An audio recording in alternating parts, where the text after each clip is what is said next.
심화 과정 첫 수업인데요.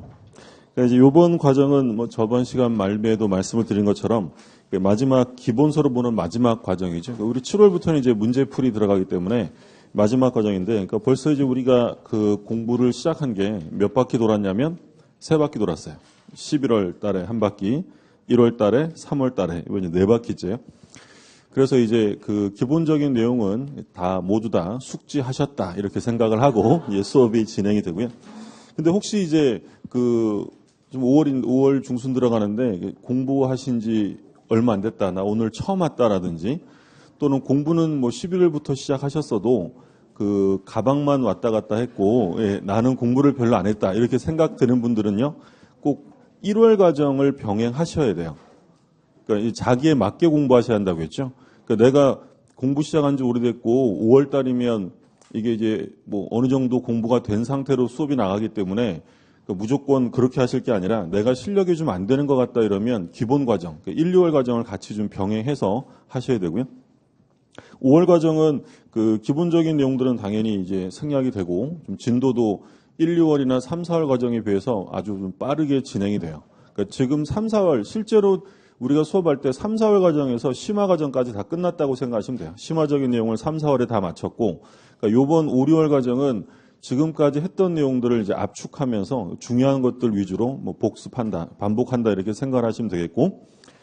자, 그럼 진도 바로 나가죠. 앞에 뭐 권리 변동은 시험에 거의 출제가 안 되는 거고, 우리가 이제 뭘 볼 거냐면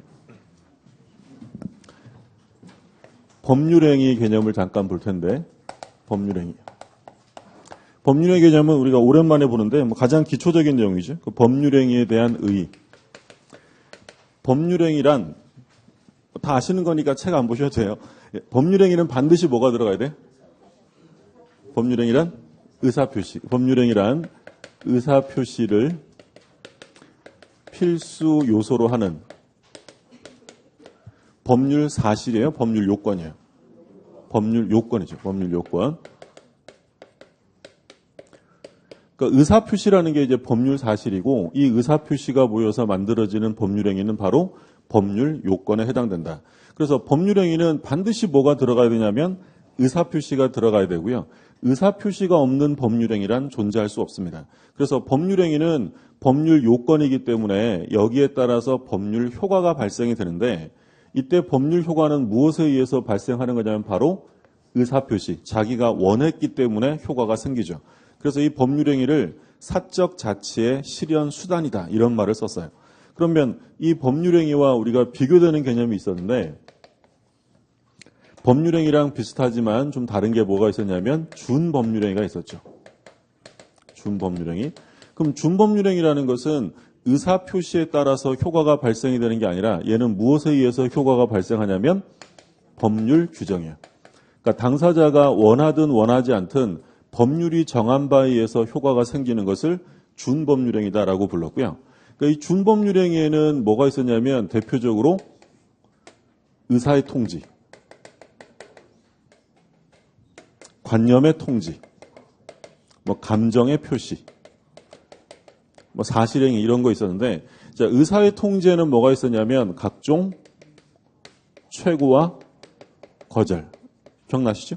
의최거 이런 거 봤었고, 관념의 통지에는 뭐가 있었냐면 각종 통지, 승인, 승낙 이런 것들이 관념의 통지였어요. 그럼 얘네들은 법률 효과가 발생이 되는데 무엇에 의해서 생기는 거냐면 의사표시가 아니라 바로 법률 규정. 우리가 뭐 대표적으로 들었던 것이 무권 대리인 상대방이 본인에게 최고를 했습니다. 근데 본인이 최고 기간까지 확답을 바라지 않으면 추인이에요, 거절이에요? 거절로 보죠. 이때 거절로 보는 이유가 뭐예요? 법률 규정. 그러니까 만약에 지문에 이때 거절의 효과가 발생하는 것은 당사자 의사에 근거한다라고 하면 틀린 거예요. 의사에 근거하는 게 아니라 무엇에 근거하는 거예요? 법률이 정하기 때문에 거기에 근거한 것이지 의사표시에 근거하지 않죠. 의사표시에 근거하는 건 바로 뭐냐면 법률 행위가 되고요. 그리고 또 한 가지 보실 점은 요 준법률행위는 법률행위가 아닌데 요 의사의 통지와 관념의 통지는 의사표시에 관한 규정을 그대로 적용해 주겠다라는 것이 통설이에요. 그러니까 법률행위는 아니지만 얘네들은 의사표시랑 되게 비슷하니까 이거를 적용해 주겠다는 건데, 그러면 의사표시에 관한 규정을 적용해 주기 때문에 이 의사의 통지와 관념의 통지의 경우에도 뭐가 적용될 수 있냐면 대리가 적용돼요. 대리는 뭘 대리하는 거예요? 대리라는 건 뭘 대리하는 거죠? 법률행위를 대리하는 거죠. 분위기 왜 이러죠? 대리라는 건 법률행위, 의사표시를 대리하는 건데, 그럼 얘들은 원래 법률행위가 아니잖아요. 근데 얘들도 의사표시에 관한 규정을 유추 적용해 주기 때문에 이 의사의 통지와 관념의 통지도 대리가 적용될 수 있다. 그래서 우리가 대리가 적용되는 것에서 공부한 게 뭐 있었냐면 대표적으로 재산상의 법률행위, 그리고 지금 나온 준법률행위로서 의사의 통지와 관념의 통지, 이건 대리가 적용되고요. 대리가 적용 안 되는 건 뭐 있었어요? 신분행위, 불법행위, 사실행위, 이런 것들은 대리가 적용 안 되는 거죠. 그리고 의사표시에 관한 규정이 적용되니까 이 효력이 발생되는 시점이 언제일까요? 의사표시는 언제 효력이 생겨요? 도달하면 생기죠. 이러시면 심화가 안 되죠. 도달주의가 얘들도 적용이 그대로 된다라고 봐요. 그래서 의사표시에 관한 규정이 적용된다는 것까지 기억해 두시고, 그러니까 여기서는 제일 기본적이고 좀 주의하실 점은 법률행위는 의사표시에서 효과가 생기지만 준법률행위는 의사표시가 아니라 법률 규정으로 효과가 생긴다라는 점이고요. 그러면 이 법률행위의 종류가 있었는데, 그러니까 이 법률행위의 종류는 기준을 무엇으로 하느냐에 따라서 여러 가지로 나뉘어져요. 근데 가장 중요한 건 법률행위는 가장 필수적으로 들어가는 게 바로 의사표시죠. 그래서 첫 번째, 의사표시의 방향과 수에 따라서 구별하는 종류가 있죠. 그럼 의사표시의 방향과 수에 따라서 구별하면 뭐가 있었냐면 서로 대립하는 의사표시가 합치됨으로써 이루어지는 법률행위. 그게 뭐예요?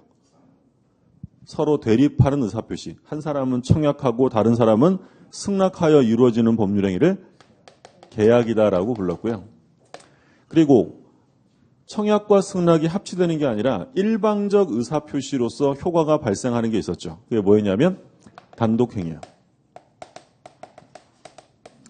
마지막으로 뭐 중요하진 않지만 대립하지 않는 의사표시들이 평행적, 구심적으로 모여드는 법률행위를 합동행위라고 불렀어요.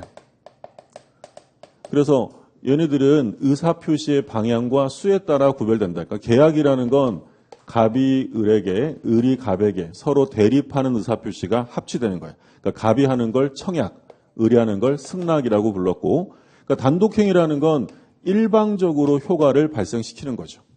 그리고 합동행위라는 건 어떤 목적을 향해서 의사표시들이 이렇게 모여드는 것, 이것을 합동행위라고 불렀어요.